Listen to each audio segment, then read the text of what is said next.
Pasar otomotif motor saat ini sudah sangat berbeda dengan beberapa tahun sebelumnya, di mana pada tahun 2025 kemarin, kita akhirnya melihat pergerakan anomali yang cukup spektakuler. Dan anomali ini adalah pasar motor bebek yang sedang naik kelas. Motor bebek, apapun jenisnya, dan ini juga termasuk bebek sport, pada dasarnya sudah ditinggalkan oleh pasar Indonesia. Kenapa? Ya karena tren Indonesia dalam 10 tahun terakhir sudah bergerak ke arah motor matic. Dan hal ini bisa kita lihat dari pangsa pasar motor matic dalam beberapa tahun terakhir. Ya mana pangsa motor matic ada di angka 90% lebih, yang berarti kurang lebih hanya ada sisa 10% aja untuk segmen motor lain untuk bergerak di pasar Indonesia.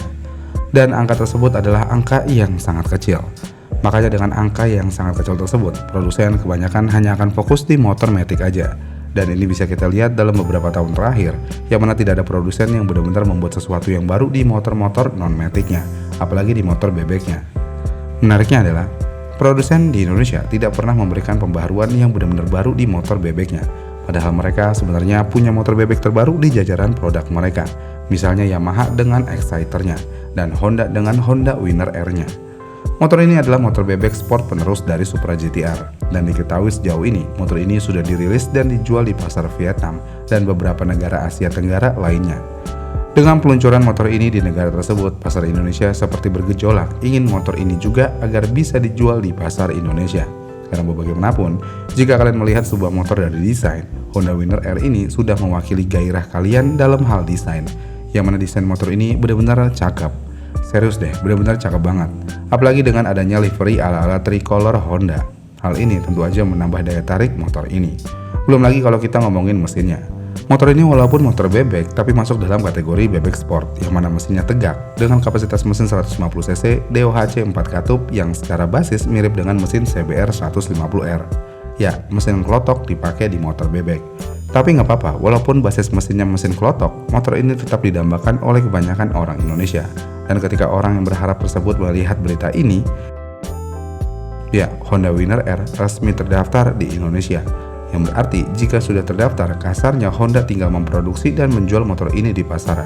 Tapi sayangnya hari demi hari berlalu, bulan demi bulan berlalu, dan tahun demi tahun berlalu, Honda adem ayem aja, tidak pernah membuat pengumuman kalau mereka akan menjual motor ini di Indonesia. Tapi kenapa? Padahal sudah terdaftar, kenapa Honda tidak segera menjual motor ini di pasar Indonesia? Sayangnya, terdaftar bukan berarti siap dijual. Jadi walaupun sebuah motor sudah muncul di dokumen pangkalan data kekayaan intelektual atau terdaftar desainnya di Indonesia, sayangnya hal itu belum tentu artinya motor itu akan langsung dijual. Karena faktanya lagi, pendaftaran desain atau nama bisa aja hanya bersifat seperti untuk melakukan proteksi merek, antisipasi kompetitor, pengamanan hak desain regional, atau sekedar opsi untuk masa depan. Dan hal menariknya lagi, produsen besar seperti Honda, mereka biasanya selalu mendaftarkan produk globalnya di banyak negara, walaupun produk tersebut belum tentu dijual di negara tersebut.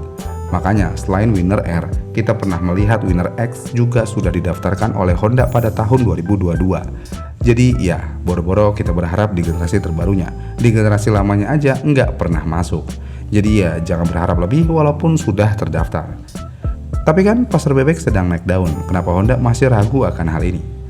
Dan sepertinya mungkin aja dengan desain Winner R yang sangat menarik bisa menambah amunisi kebangkitan pasar motor bebek di Indonesia.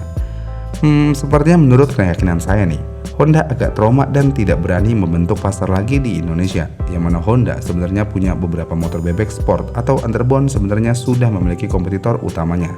Misalnya di Honda Sonic. Ini adalah lawannya motor Satria F secara langsung.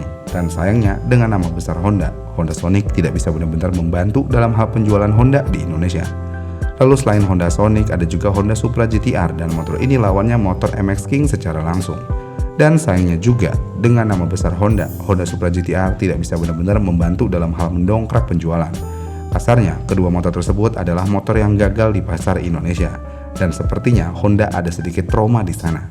Lagi pula, pertumbuhan pasar bebek di Indonesia belum terbukti menjadi hal yang konsisten. Karena bisa aja hal ini terjadi secara kebetulan karena ada pembelian fleet secara besar-besaran. Atau karena ada sesuatu hal yang bisa mendongkrak penjualan motor bebek di pasar Indonesia. Makanya kemungkinan besar Honda masih menganggap hal ini hanya terjadi secara kebetulan atau secara tidak sengaja. Namun jika perubahan tren pasar ini terus terjadi di setiap tahunnya, bukan suatu hal yang sulit atau mustahil bagi Honda untuk memproduksi dan menjual Honda Winner R di Indonesia.